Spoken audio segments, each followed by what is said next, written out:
আল্লাহ কোরআনে কসম কেটেছেন, ওয়াল বাহরিল মাসজুদ, ফুটন্ত সাগরের পানির কসম। দুনিয়ার কোন সাগরের পানি গরম না, সব ঠান্ডা, কিন্তু আল্লাহ বললেন ফুটন্ত টকবকে সাগরের পানির কসম আমি খেলাম। অনেক গবেষণা হলো এই সাগরের পানি নিয়ে। আমেরিকান নেভাল একাডেমির এক চিফ ইঞ্জিনিয়ার উনি বললেন কোরআনে পাওয়া গেল টকবকে সাগরের পানির কসম, কিন্তু সাগরের পানি তো ঠান্ডা, এখানে গরম আসলে থেকে আসলে আল্লাহ সাগরের নিচে যে গরম মজুদ রেখে দিয়েছেন ওইটার দিকে খেয়াল করে বলেছে। তো সে গবেষণা করতে চাইলে দেখি সাগরের ভেতরে আগুন কই আছে। কোরআন যেহেতু বললো টকবকে সাগরের পানির কসম, আসলে কোনো আগুন টাগুন খুঁজে পাওয়া যায় কিনা।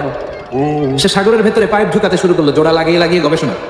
তো পাইপ যেতে যেতে অনেক সাগরের গভীরতা শেষে তলা পাওয়া গেল। তলার ভেতরে সে ড্রিল করে পাইপ ঢুকাতে লাগলো। সে পেয়ে গেল মাটির স্তর, একবারে পাললিক শিলার স্তর। পৃথিবীর ভিতরে কিন্তু অনেকগুলো স্তর আছে জানেন। এই যে পানিগুলো আমরা নষ্ট করি, এই পানি কিন্তু খাই, আমাদের পেশাবই আমরা খাই। আমাদের এই প্রস্রাবও যদি পৃথিবীর 4-5টা স্তর শেষে নিচের দিকে চলে যায়, এটা মিনারেল ওয়াটার মতো হয়ে যায়। এই 4-5টা স্তর মাটির ভেতরে রেখে দিয়েছে কে? পাললিক শিলা, রূপান্তরিত শিলা, আগ্নেয়গিরির শিলা। এরপরে যখন সে পাইপ ঢুকাতে শুরু করেছে, সে দেখতে পেল এই পাইপগুলো গলে গলে গলে গলে পানি হয়ে যায়। এত আগুন, এত গরম, সে তো অবাক। পৃথিবীর ভিতরে এত আগুন আসলো থেকে, তো এই আগুনের টেম্পারেচারটা কতটুকু পাওয়ারফুল এটা চেক করার দরকার আছে না? নেই। সে বললো I need fire proof pipe, bring from America. America থেকে ফায়ার প্রুফের পাইপ আনো, পরীক্ষা চালায় দেখি। ফায়ার প্রুফের পাইপ আনা হলো, এবার ফায়ার প্রুফের পাইপ ঢুকাইতে শুরু করছে। সাগর শেষে তলা, পাললিক শিলা, রূপান্তরিত শিলা, আগ্নেয়গিরির শিলা। ওই আগ্নেয়গিরির শিলার পরে যখন ফায়ার প্রুফের পাইপ ঢুকাতে শুরু করেছে, যেই পাইপে আগুন ধরে না, সে দেখতে পেল ফায়ার প্রুফের পাইপ গুলো গলে গলে ধোয়া পানি হয়ে যায়। তাহলে এই সবুজ কার্পেটিং এর নিচে আগুন আছে না নাই? এই আগুন মজুত করে রেখেছে কে? চলে যেতে হবে, কেউ থাকতে পারবো না। কিন্তু এই জিনিসটা আমাদের স্মরণেই আসে না।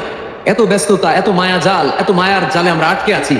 এত ব্যস্ত লাইফ, সকালবেলা অফিস, বিকেল বেলায় অমুক কাজ, তারপরে অমুক কাজ, একটার পর একটা কাজ চলতেই থাকে।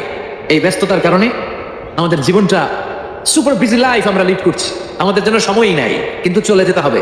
এজন্য সাইয়েদনা ওমর ফারুক বলতেন মুতু ক্বাবলা আন তামুতু, মরার আগে একবার মরো। হাসিবু ক্বাবলা আন তুহাসাবু আলাইকুম, তোমার হিসাব নেওয়ার আগে তুমি তোমার একবার হিসাব নাও। আমাদের প্রত্যেকের নিজের একটা হিসাব আছে না নাই? কথা বলেন। নিজে খাতা কলমের মধ্যে লিস্ট করবেন যে আমি জীবনে এই ভালো কাজ করেছি, এই খারাপ কাজ করেছি, আসলে আমার অবস্থানটা কই হয়। নিজে খাটের মধ্যে একবার শটাং হয়ে মরার মতো শুয়ে থাকবেন, ভাববেন যে মরে গেছে। ভাবেন না কি হবে? ছেলেমেয়েরা কান্না করবে, আত্মীয় স্বজন কান্না করবে, মাইকে অ্যানাউন্সমেন্ট হবে, অমুক এলাকার অমুক ভাই আমাদের মাঝে দুনিয়ায় নাই। বিশাল দেবিতার ময়দানে আপনার জানাজা হবে, খাটিয়াতে করে নিয়ে যাওয়া হবে। শুয়ে শুয়ে ভাববেন, আগে থেকে খুঁজে রাখা কবরে আপনাকে ফেলে বাঁশ দিয়ে উপরে মাটি চাপা দিয়ে চলে আসে। অন্ধকার, শুধু অন্ধকার। এই অন্ধকার যেন শেষ হতে চায় না। This is the nature of life, এই তো জীবন। কথা বলেন ঠিক কিনা? এগুলো ভাবার দরকার আছে না নাই? বিষ্ণু বলেন এই সূরাটা এমন সূরা মানিআতুন মিন আযাবিল কবর। এই সূরা মুলক যারা তেলাওয়াত করবে তাদের কবরে কোনো আযাব হবে। আজকে থেকে সূরাতুল মুলকের তেলাওয়াত করা যাবে।